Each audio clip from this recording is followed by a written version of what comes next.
Hello，大家好，欢迎来到思想实验室。但最近啊，这个美中科技战，老实说，我也不知道已经打到什么程度了哈。我们只是一直有点像旁观者一样，哈，一直看着它不断的演进。那当然，台湾呢就夹在美中两大国的中间，好，算是一个非常好的一个席位哈。那但也被这个战火呢卷在里面。那我们最近啊，其实也看到了，包括美国这边对于华为哈有一些新的制裁的方式。那中国这边呢也是急起直追哈，在节目中呢也很常讨论到相关的话题，不管是 AI 主权 AI 哈、主权算力啊，整个人工智慧发展下去对地缘政治的影响。那今天呢，我们邀请到两位来宾呢，可以算是在最前线的观察员，今天要跟我们来分享他们所看到的美中科技战下面的一个局势的演变。请让我用这个最热烈的掌声来欢迎 Lucy and Richard。谢谢。谢谢 Lucy 先跟大家自我介绍一下好不好？ Hello， 大家好，我是 Lucy， 很高兴啊，今天能够受国威的邀约，然后也感谢我先生 Richard 啊，我来自于上海啊，OK， 我在那个对岸，在大陆，然后目前过往的15年里面，我参与过2家也是新创科技公司，并且成功在资本市场退出。然后目前我现在在担任新加坡的一家 VC 的EIR 啊，也是主要在看 AI 硬件、软件、数据啊。最近这1-2年都在往返两岸，也在往返这个中美之间，所以也是非常深切的感受到，在这一次科技大潮当中。中美的不同观点、不同视角，然后对于同样的这个技术发展不同的思考。我也作为一个台湾的这个儿媳啊，非常这个热爱台湾的这样的一个人，然后也在思考，作为我们在台湾到底能够做一些什么，也在中间能够博弈一些什么。这是我第一次在台湾的播客节目上，或者是科学的这个节目上能够发表一些看法，我真的是非常荣幸，谢谢大家。也是我们的荣幸了哈。今天是我们为了这次的节目呢，之前就有先跟 Lucy 在线上聊一下嘛，发现这个 Lucy 的 insight 这个洞见呢，可以说是非常非常异于常人，非常的值得分享。所以说今天呢，待会要请 Lucy 呢来多跟我们聊一下。接下来请这个神雕侠侣的另外一位Richard 跟大家介绍一下。好的，大家好，我是 Richard 林吕强啊，就是双木林，吕强就是旅居强国的这2个字所以这也很巧。对对对，那其实我之前就是原来在台湾的中央研究院啊，研究就是自由软体还有 open source 相关的东西。那阴错阳差总是到了中国去，然后呢去过主要有一个叫华为的这个公司啊，就等等关键字这样。对对，在华为待了大概7年半的时间哈，很久对，历经过不同的部门。后来又去了一个 AI 大模型公司，也就是所谓的中国独角兽，有六家嘛，六小虎公司其中一家叫做01万物。然后这家公司的是开复老师，对，是开复博士、开复老师，大家应该都还是科学界的 AI 界的肯定是知道啊。所以在他的旗下啊，做这个01万物的开源还有开发者生态的一些工作。那刚好到去年年底的时候就转换了，那现在是一个独立顾问，就是在帮助一些企业，还有帮助一些这种可能基金会啊啥的去做这个AI 还有开源开发者生态的一些转型的顾问。这是2位来台湾，应该也是因为 Richard 刚好有一个对，刚好在台湾有个任务嘛，对不对？好，那具体来说是什么秘密任务呢？我们就也不关我们的事。因为2位可以说是在我们整个科技战的最前线哈，他观察现在的局势演变，然后有很多的洞见。所以我首先要聊一个最近最热的一个话题，就在我们录影的这个时候，事实上就是在今天早上我搭高铁来台北的时候，刷着手机才看到说，因为川普呢，他现在在沙烏地阿拉伯访问的样子，然后就带了很多其他的AI 公司啊，什么 OpenAI 啊、马斯克啊，全部都带过去了。因为这个沙烏地阿拉伯他们也要买很多的辉达的晶片嘛。之前拜登时期有一个对半导体以及对这个晶片的一个禁制令，他把世界呢大概分成上中下3等这样子。那上等呢就是可以自由交易、自由买卖的，那买晶片 free。中等呢就是你得经过美国的核可，你才可以买到这些晶片。好，那下等呢？我也不好意思要怎么讲，反正总而言之就更难获得晶片，这样就不准，就不准，几乎是不准。好，拜登政府留下来这个东西呢，就在前几天被川普政府呢给否定掉了。好，那决定要采行一个新的制度。那在我们录影的此时此刻呢，我们现在只有一些还不是很完整的消息。他的说法是，川普的说法是，第一个我要把这个拜登时期留下来这个很复杂，而且你也很难监督的这个规定这些禁令呢，把它删除掉。取而代之呢是第一个，全世界都不能用华为的这个 AI 晶片，也就是 Ascend 晶片，来去训练。那第二个，全世界也不能用我美国的晶片来跑或训练或推论这个中国的大模型。可能又在各位听到这一集的时候，这个说法又改了。但 anyway， 这是我们现在获得的讯息。我就觉得哇，好神奇哦！这个是有办法做得到的事情吗？以及从这个开始来谈，因为毕竟那个 Richard 您在华为做了7年多嘛，对不对？那你怎么看待华为这家公司？在华为任职的这段时间，他们应对这些禁令，他们的反应大概是什么？他们内部的氛围大概是什么样？挺有意思啊，就是我正好是经历过2019年5月份的美国商务部对于华为的一个制裁。对，我经历过，因为我是16年去华为的嘛，到23年才离开。对，所以在那个时间点呢，其实我觉得特别有意思的是，那时候就很多台湾的或者海外的朋友来问我，但由于我当时是一个华为的员工，所以我确实是不能对外说些啥。那我现在已经离职超过2年了，所以说稍微分享一下当年的心情还是可以的。但也没有打算要再回去了吗？对，不会回去了。如果在华为内部的感受，尤其是因为我当然不是那种很高级，对于直接董事会这样的一个级别啦。对，等于说是在管理层当中，我是管理层的中下层的这种，那执行层是更下嘛。所以我在管理层当中感受到的事情就是，也没有人很着急的出来说大家别慌啊，很有意思连这个比如说高层出来说大家不要慌这件事情没有这件事，只有说呢，确实我们经历一个很严峻的考验是有的，但是呢，大家的想法是，那就共体时间，想办法如何去应对，以及呢，如果今天这不是你该操的心，你就不要操心。真的，所以有点像是说，哎，我作为一个不管是中低层的这样的管理职，或者更底下的执行层，大家还是该干什么干什么。所以呢，军心并没有涣散。这我觉得跟华为的这个狼性文化，还有奋斗者的精神，这样的文化是有很相关的。就是你要么就是好好干。反正领导或者公司要你干嘛你就干嘛，你就全力去做，因为有点像是在军队里面，就是说你要打一个仗，最高的这个其实你也不清楚上面在想啥，但你只知道说你要执行到底，而且这就你很清楚，这就是你的本分跟你的职能。所以呢，如果有一些其他的公司，如果它有上市，那你看那个股价就会有很大的焦虑啊。对，如果是有些公司它真的上了2级市场，那员工有这个持股了，哇靠，那心情会上下。但华为公司的股票正好是不上市的，对，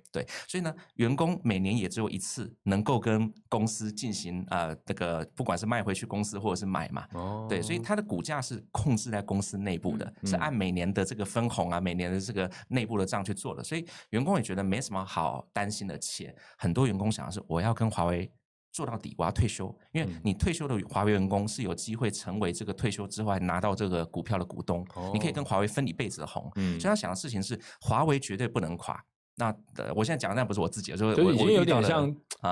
像铁饭碗的感觉这样子，然后这个饭碗也不能砸在自己手上这样子。是，对，所以说，因为华为有99%的股份都是员工持股，这也是很有意思的。任何2级市场的能上市的公司都不是长这样的，所以它利益也绑定，文化上也绑定。虽然说跟我没关的，因为台湾人是不能参加华为股东的，这个很有意思。对，就是他只有中华人民共和国有身份证的人才能参加华为股东，所以我是知道我的同事们是这样想。对。然后其次呢，当时还有去清查说有多少华为员工是拥有美国籍的。所以当时有开始做这个有清查啊，就因为比如说有中国籍的肯定就没有美国籍，因为中国不允许双重国籍嘛。但台湾人呢，对吧？台湾人有可能有美国籍，对，所以确实有做过一些清查，包括在美国的一些只要是美国籍的员工，最后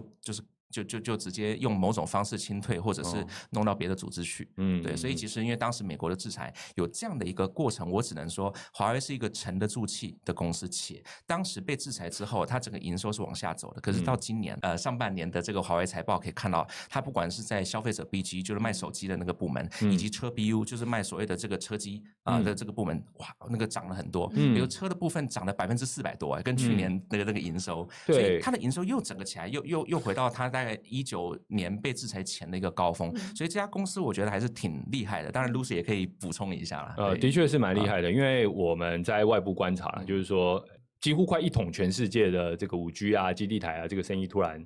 不能做，手机呢包括作业系统在这个 Android 也不能用，在这样的情况之下，当初说要自己开发作业系统当初是觉得对，我当初觉得现在是做出来了嘛，好，不管是桌机也好，又或者说是手机也好，当初就觉得到底要怎么才有办法制造一个生态？然后当初也说自己不造车嘛，可是就乘着中国很多新兴的造车势力跟他们合作等等，反正现在就是电池上面放一台电脑的概念嘛，所以说华为就扮演上面这台电脑的角色。就像你所说的，这个业绩又回来了，的确是蛮让人惊叹不已。又回到我们刚才讲的，现在大家最关注的是它的 Ascend 这个相关晶片，不管是 910B、910C、920，接下来可能要推出的这些晶片，那外界都认为说这个效能呢，可能是有办法比肩辉达的可能 H100 甚至 B100、B200 之类的这样等级的晶片。那其实这个追赶速度的确是，如果是他的敌人的话，会感到很惊。我很好奇，在中国内部怎么看待这件事情？当然，我们知道华为有一种像在台湾看台积电一样的角色，就是说中国的护国神山，对，也有这种护国神山感。除了你刚才说的大家没有惊慌之外，那他们内部到底是经历过什么样的过程，才有办法去择定说好，我接下来要这样去追赶？他们在面对接下来好像更严厉的封锁，他们会受到很重的打击吗？还是说你觉得他们会找到另外一条路？我觉得是一个很重的打击，但是呢，在华为成立到现在的历史上，这个打击有好多次。而且呢，只有最近我们熟知的可能被美国制裁的这个打击，但以前他作为一个在中国国内的企业，他自己也曾经有过非常的低落。你比如说2005年，他就有过一次自己公司内部的一个，就是知道这样做下去不行了，所以呢，他甚至可以让很多公司的员工自愿的辞职。大家就主动辞职，然后呢，让公司渡过难关，以后这些人可能再回到公司，有点像是不是无薪假之类的。对，你看无薪假是什么？是公司让你放无薪假，不是的，是这些人主动的辞职来降低公司的成本。等到呢公司又回头之后，这些人可能才加入。我其实没有经历过那段，因为他是05年，我还在读书呢，所以我只是看公司内部的资料跟内部的故事，我发觉这家公司很奇葩，我真的觉得很奇葩。就你怎么有办法让员工就这样自己走，还不跟你闹？像以前台积电曾经之前过人嘛，就我身为一个螺丝钉，我担心你公司撑不下去，养不起我这个螺丝钉，但是我信你这个公司还有未来，那我暂时的，我先回家吃自己。而且还不是暂时，他辞职就辞职了，你就知道未来怎么样了，你不知道。所以我看到这一段历史，当然我相信有些研究华为文化跟历史的书会写到这一段，但我只是听老的同事在讲这个事情的时候，我就觉得不可思议，我没去研究，但我只知道在华为公司是所有人觉得遇到任何困难，他会套上去一些过去这个新中国成立以来的一些事件，来去鼓励大家要去面对，比如说上甘岭。这个词你听过吗？我知道，对，算是共产党很重要的一个。对，上甘岭，台湾讲的就是说，当时南北韩的这个，对吧？美军不是支持南韩嘛？那中国人民解放军都支持北韩嘛？对，然后在上甘岭是一个高地。就是要去抢夺那个地方，所以我以前在台湾读到的历史就是说，人海战术嘛，就不断的把人往上推，为了要抢住那个地方，当然牺牲很多人嘛。对，所以这样的故事在中国就被解读为是一个正确的，就即便自我要牺牲，都要维护大局，就很强烈的牺牲小我的。他当然，我觉得也不是所有的公司都有办法培养出这个文化。所以我觉得华为很奇葩，就是我不认为像是阿里啊，或者是腾讯能有这样的文化，我觉得很难。对，那好 ，Anyway， 我觉得关于华为这个事情，待会我们还要再请教 Richard。那我想先问一下 Lucy， 就是说我们刚才讲到川普政府可能推出的禁令，还有另外一层，你以后用辉达的或者说美国的相关的晶片不能拿来训练中国 AI， 那这其实我就要聊到关于 DeepSeek 的事情了，因为 DeepSeek 算前阵子老实说现在也余波荡漾，大家都觉得说哇，这个算是 AI 界的 Sputnik moment， Sputnik 就是当初苏联抢先美国先把这个卫星发射到太空嘛，然后这个美国佬就很焦虑，对不对？大家很焦虑。中国做的 AI 做得那么好，然后而且是完全好像 under the radar， 大家没有发现的情况之下，它肯定在你的 radar 上面。我觉得这非常有趣，但先回答这个问题之前，我想就华为的这个视角再补充另外一个视角跟大家分享一下哈。大家在谈的事情是说对华为的冲击，其实我觉得另外一个视角是今天华为的这个市场份额当中有多少来自于海外，以及有多少是来自于中国内地。我觉得这是一个非常非常有趣的解读。我们再换另外一个视角，这个禁令对除了华为以外，看上去好像是一个非常大的 pressure 压力，但其实对于辉达何尝不是一个非常大的 benefits？ 辉达自己如果大家关注它的这个财年报的话，中国是它的第2大市场，这是第一。对，然后第二呢，在23年的那个禁令之前，辉达在整个中国市场大约占80%的芯片的这个整个市场份额。但禁令下来之后，瞬间1年不到，整个的市场份额从80%下降到68%，已经跌破12%了。所以在辉达的整体股票上，大家可以看到，连破接近快30%的一个跌幅。再加上这个禁令出来的这个时间点，我觉得何尝不是因为上一周美国国会要求所有的这个 AI 公司，对吧？至少我们知道的这几位都参加整个的国会听证会，有一个听证会，对。然后在这个过程当中，无论是 Sam Altman 还是这个 AMD 的 Lisa Su， 都其实在提华为以及中国的这个 AI 目前跟美国的整个趋势。我还记得今年年初 Jason 在《金融时报》还是《纽约时报》的一次这个访问当中提到，大约中国可能在27年有将近500亿的这个芯片市场。如果对于从一个生意人的角度来讲，放弃中国市场，势必我觉得也是有一个非常大的影响对于辉达。这是我想补充的一个视角。那第二个呢，就是关于刚刚您提到的，就是 910C 也好，910B 也好，包括9020也好，我觉得整个在中国的芯片的这个角度，它不仅仅是一个华为，它甚至是一个从光刻机。然后到 ADL， 然后到晶片的我们讲这个生产的效率，或者说这个晶圆的，应该是晶圆的这个产业链，对，都基本上在过去从第1代禁令到现在都已经全面走向了中国本土国产化这样的一个不可规避的一个事实。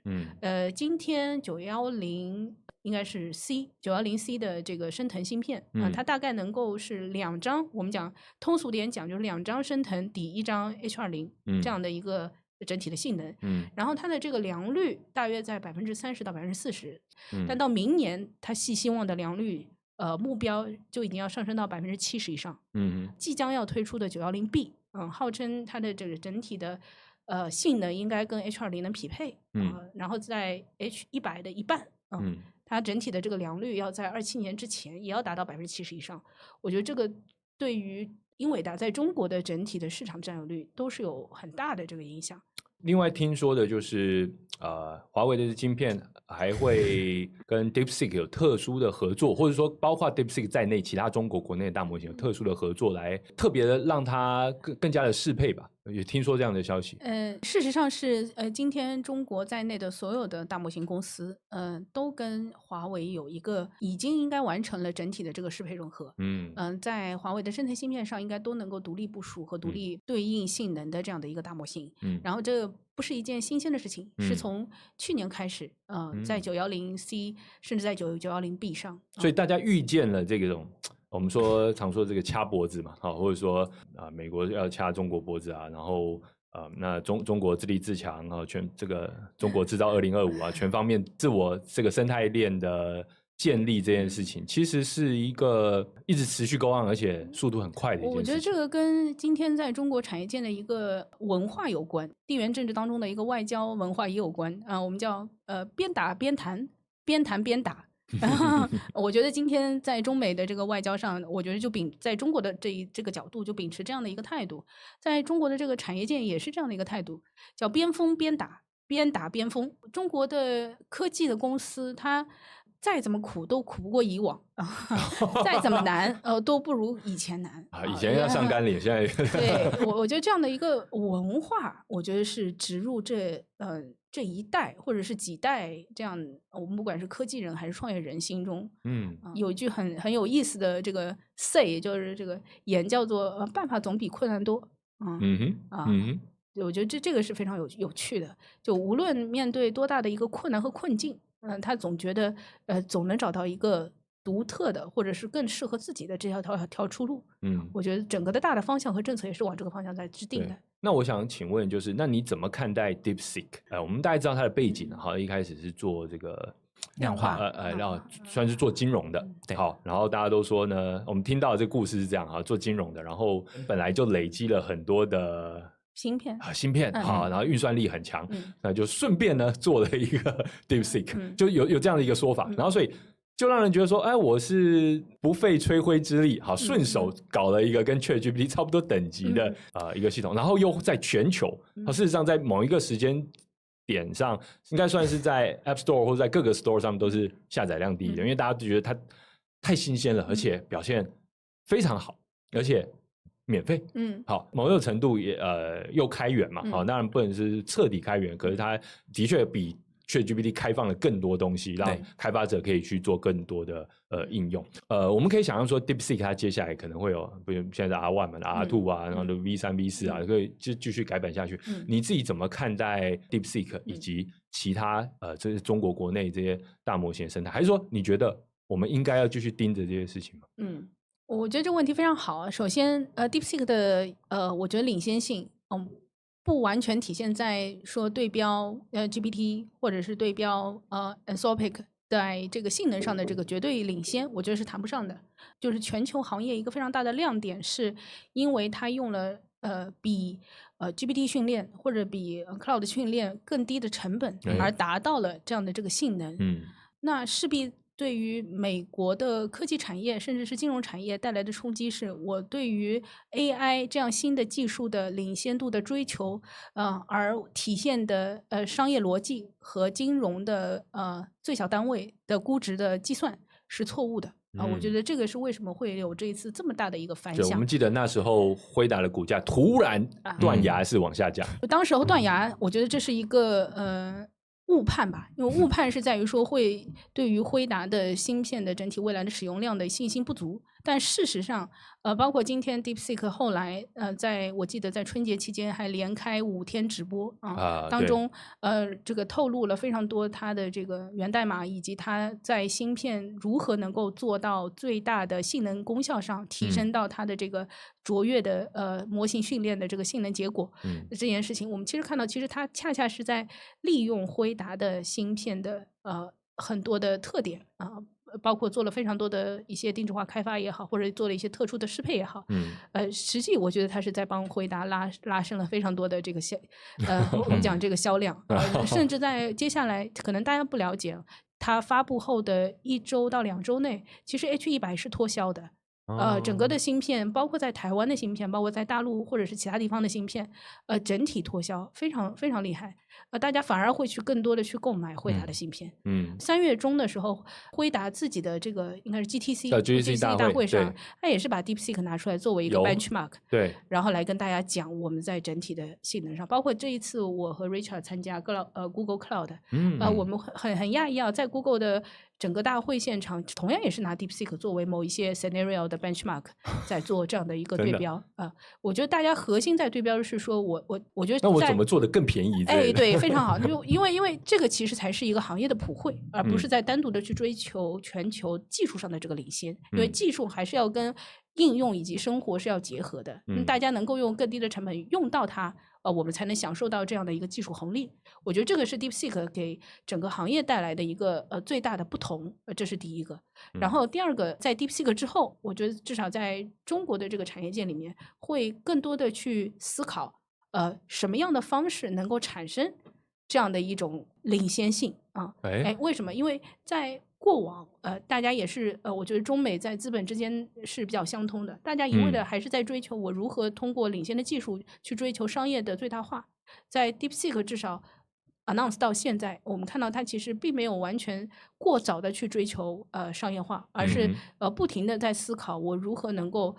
实现技术普惠这样的一个大的一个 target 目标，然后从而去追求我在独特上的一些技术领先性。我这边打个岔，就 DeepSeek 本身的话，我的确是就你所说，不过因为我们看一些中国的新闻，发现不管是中国的政府单位啊，或是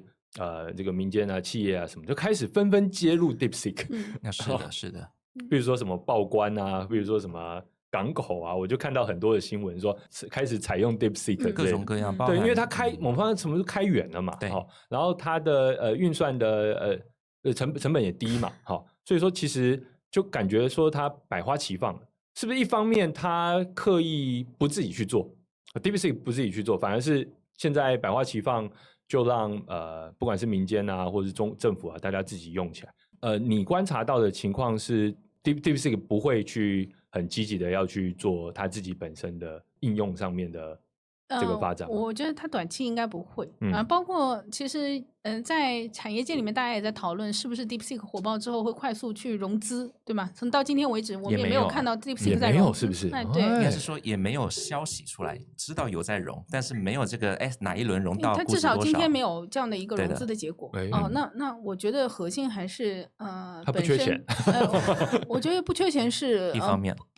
不完全正确，因为曾几何时 DeepSeek 其实也在市场上融过资，是的，是的。但我觉得不融资的最终的一个判断，如果我是 CEO 的话，我个人觉得，一个是 CEO 本身在技术的领先度的追求上，他是有一定梦想的，他还是希望能够以一个比较相对纯粹能够减少商业化的方式，能够让他在学术上达到一个领先性或者比较像曾经的 OpenAI 对，就对，非常有趣啊！就是在这件事情之后，我们又看到第一 OpenAI 说他要开源，对，开始逼出大家一些东西。第二个 OpenAI 说他要回归非盈利对，也是刚刚的事情。他放弃了追求转成盈利公司的这个目标。所以我觉得这个都是在非常短的时间内，在这个整个产业引起波澜的。那是不是即便我们可以有这样的一个武断的判断啊，说闭源类的产品，它虽然在现在上仍然具备了技术的先进性，它还是领先一个身段和段位的，但是在整体的产业应用上，大家势必会更去使用开源。原因就是第一，开源相对来说它的性能没有差的一个身位，没有差那么多，还是可以用的，对吧？第二个，它的更开放，能够让我更加自主的去根据我的场景和我的情况做一些调整。然后第三，它的成本更廉价，或者说它的成本更合适。所以我觉得这个都是有一定比较大的影响。我记得在就是应该就是前几天嘛，我们在聊的时候，我们聊这个案例叫 Manus AI。好 ，Manus AI 其实它一丢出来的时候，大家又说哇，又是另外一个 DeepSeek 的 moment 这样子，获得很大的热烈讨论啊，但是效益没有那么大。对它真正的影响度跟 DeepSeek 比还是没有，还是没到那个对不同等级。但 anyway， 当初大家看到这个东西也是很惊讶，就觉得说哇，现在已经到了在 AI agent 这个赛道上面。由中国推出的产品是直接是超越 OpenAI 他们他自己的 operator 哈，因为 ChatGPT 里面有个 operator， 但是并不是特别好用哈。但是 Manus AI 一推出来，大家觉得说哇，这个东西太厉害了，好，然后甚至包括美国或者说其他国家的有一些拿到试用账号的人在使用，觉得说哇，我自己都用过，我自己都用了，对不对？好，那所以我想请教两位哈，那第一个我想请教，比如说包括 Richard， 你觉得试用之后的感觉怎样？接下来从不管是两位在矽谷的观察，以及在中国的观察，好，那你觉得接下来这种在应用端的竞争，它的态势到底是如何？因为老说我们台湾在这边，我们有点在某个小阳春里面。我们在什么小阳春呢？就是台湾整个产业现在因为 AI chip 伺服器半导体的关系，还有一段荣景过去点，但是我们始终并没有在应用这一层上面有很好的代表性的公司。模型侧也没有，应用侧也没有。老说模型侧也没有，但是现在有很多模型嘛，但是模型大家都可以用，但是连应用侧自己也没有。我们就先不要讲台湾，我们就先观察中美。那在应用侧的竞争，你们看到接下来的发展大概会是怎么样？想先请教 Richard。好的，其实我自己的感受啊，就是中国所谓应用侧，它是从移动互联网，也就是2012年开始到现在，整整已经大概10几年了。它如何把一个应用在不管是手机端，或者是结合到各种各样以及大规模的这种，因为中国人够多嘛，所以很多事情其实你看美国在这种说就3亿多人，中国这个10几亿人，所以它在这个不管是运维的保障、体验的设计等等的，都是经历到世界或者说人类最高规模等级的一种测试，非常卷。我们现在很喜欢用卷这个字，所以其实很卷。那导致就是说能在这样的环境上活下来的一些公司，它在这个产品的打磨体验上，确实它是能有挺好。但以前会有一种想法是，中国产品在应用交互方面虽然很强，但是在基础科学的研究或者是一些基础技术领域，还是得靠美国。其实是在 AI 大模型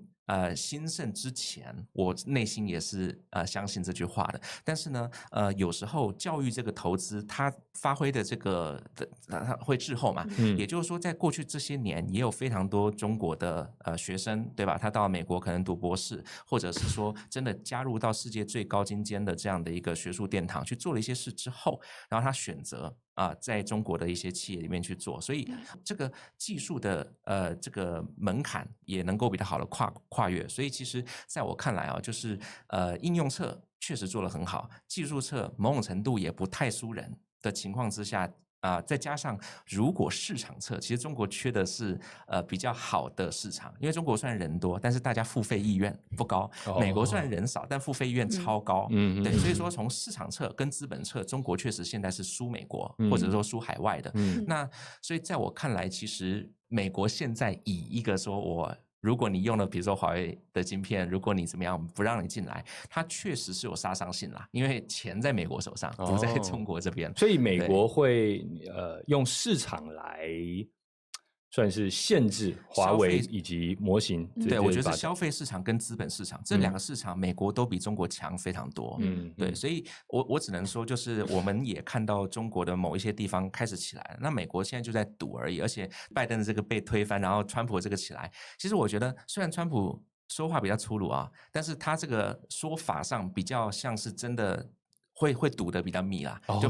拜登那个说法，其实中国包含就是我们刚刚聊到华为也好，不止华为，就是只要是个企业，他想要去他绕过，他无论如何会去绕的不论他用这个合规的灰色的各种方式，从马来西亚买从新加坡买，他会去绕的。对，所以好，如果再回到你刚刚这个技术应用的迷思的话，甚至我上次去美国，我也感受到一个点其实你说 DeepSeek 是不是真正在技术上最强的？我们从各种排行榜的角度来看，至少它不是世界第一，对吧？可是呢，你真的知道现在世界第一的是谁吗？已经大家不太 care 了。因为那个世界第一那个榜单其实有时候经常换，比如说曾经有过那个拉玛4出来之后，他说他是第一，就又爆出来，很快被打脸这样。他被打脸是因为呢，他有27个版本去测到某一个版本是第一，你知道，就是有点也是很 tricky。你说有榜单就有可能会有作弊，那作弊的人不一定只是中国人，对吧？你说拉玛也是用某种 tricky 的方式。其实我当时去参加谷歌那个会的时候 ，Google 那一天在现场的发布 ，Gemini 2.5 是第一。对，可是谁会记得 Gemini 2.5是第一呢？我用起来真的很强但是就说白一点，这个榜单或技术的高度，我们现在已经觉得到达一个，你只要是前5、前10名差不多，他们都已经超越人质了。对，所以说我们在评断这个诸葛亮比较聪明，还是这个司马家的谁比较聪明的时候，已经没什么差别了这样。对，所以我反而觉得现在为什么 Manus 回到你的问题，Manus 能够出来让大家眼睛一亮。它确实因为我用过，它在这个所谓的 multi agent 就多 agent 的这样的一个直接帮你把任务完成，就是它能很好的去设计任务，然后验证任务，然后呢，在验证的过程当中，如果它的任务设计不对，它会去微调任务，直到最后把结果做出来。它这个做得非常顺。其实有很多的 multi agent 那个 framework 都做这个事情，但是只有它做那么顺，因为它的前身是 Monica AI 嘛。对 Monica IM， 那这是等于说这支团队它不是第一次创业，它创了第3次业了，才做出这个样子。对，所以我觉得核心还是因为你看到了它的那些调整对，我用了，我感受真的就因为它是在这之前，即便某一些产品它的agent to agent system 其实还是蛮 solid 的，但是它是一个封闭状态，就是你的 user 不是那么 friendly 去 transparent。看到那些东西的这个调整，而 Minus 是在工程设计和产品设计上，它是达到了一定的透明度，对吧？所以这透明度反而是一个重点。当然是一个重点。这个那个 chain of thought 也是一样这样。对，它开的时候，其他家才跟着开。对。我觉得我正好在硅谷回来之后写过一篇文章，然后也有受到一定的关注。我觉得Agentic 的 product 太聪明了。这什么概念呢？因为今天我们看到所有的 AI 的这个东西，谁能评判这个 AI 就是对的 AI？ 就谁来讲这个对？是人类在讲这个对吗？还是机器在讲这个对？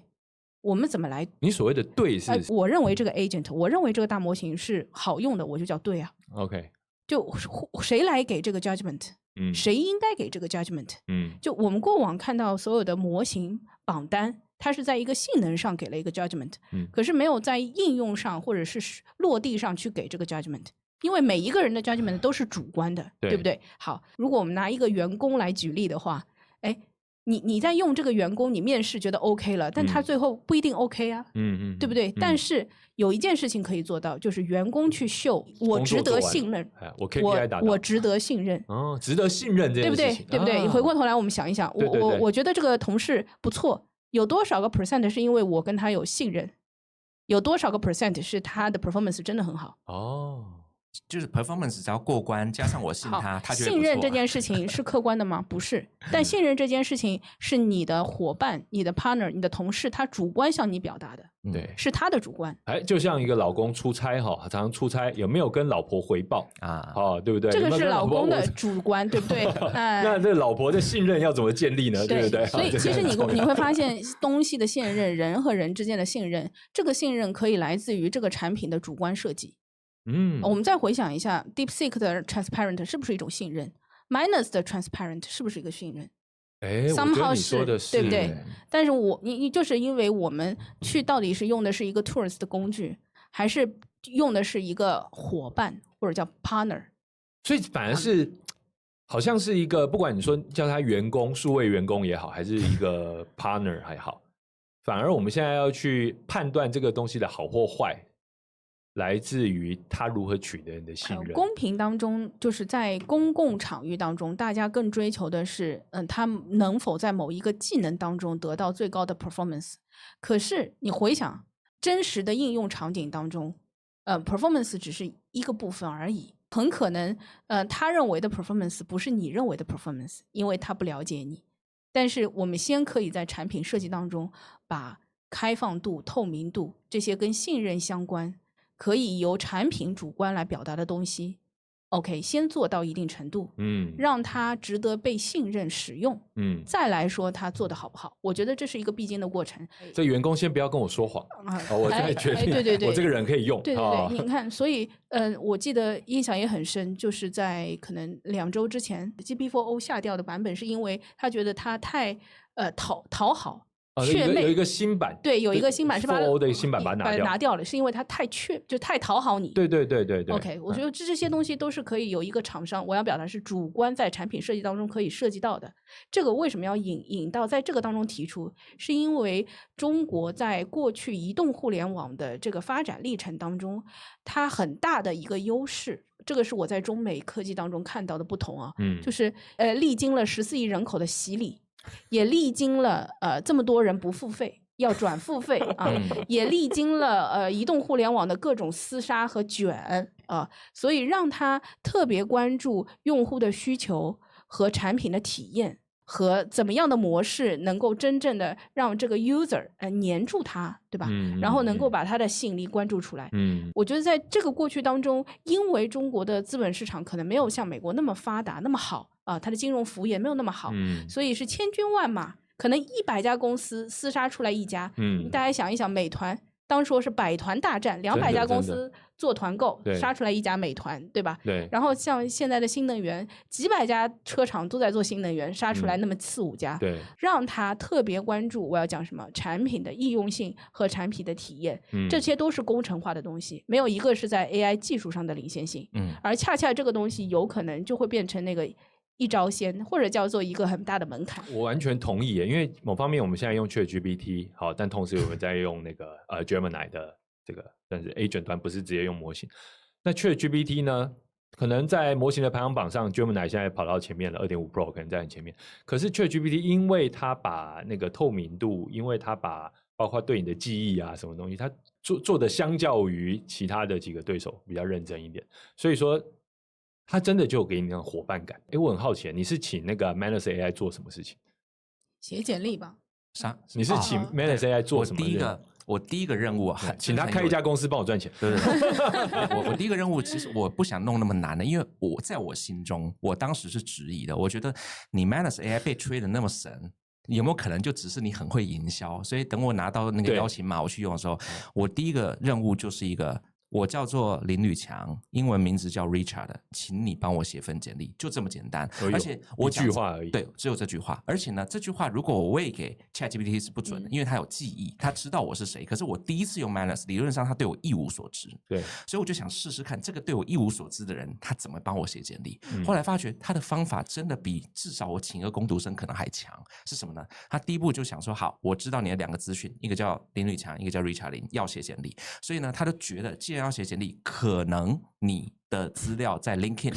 上面是有的，所以他的任务就列嘛，他列了7、8步任务，其中有个就是说啊，他先去找一个简历的 template， 他认为简历要怎么写，他得去学，对吧？他看一下简历怎么写，需要有哪些规格，然后呢，他去找 LinkedIn， 而且很有意思的是，他一开始发觉 LinkedIn 登不上去，因为 LinkedIn 我们现在要使用，你得先注册账号登入你才能看。对，结果呢，他一开始就尝试，因为他是先开一个虚拟机啊，我就看着他，因为他也是透明的，我就看着他怎么操作，我想知道他怎么玩。然后呢，他弄几次弄不上之后，他就修改了他的那个任务，说我不应该直接去登入，因为我登不进去，所以呢，我要去调他的 API。很有意思哦，他从 API 去调，就是他就调通了，他就真的找到我的 LinkedIn， 然后调通了，把我 LinkedIn 上的东西爬下来，然后呢，几乎完全一致。当然有少数的东西可能我不知道为什么就没有那么准，但是非常少，就少到可以忽略，就是我自己手动调，所以他就给了我一份，而且最终他还给我2份是什么？因为我告诉他我是叫林吕强，我的英文名是什么，他就给我2份，一个叫中文履历，一个叫英文履历。我根本没有要求他给我中英文了，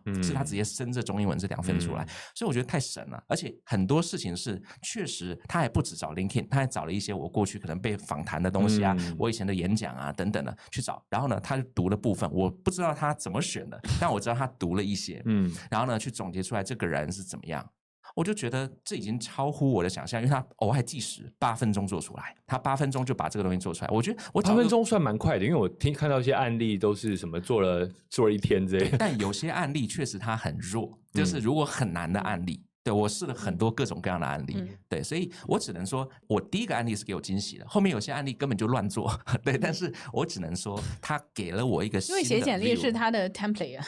可能是他找到了，或者他很清楚这个怎么做，对，但是我觉得他有些是给我惊喜啦，那实际上在技术上，你看，Manus 的底层用的是 Anthropic 的 Deep Research， 然后再加上一堆的 MCP，其实在技术上其实没有东西是创新的。他推出来隔天就有人在 GitHub 上就说他拼出来一个 Open， 对的 ，Open Manus， 对，但是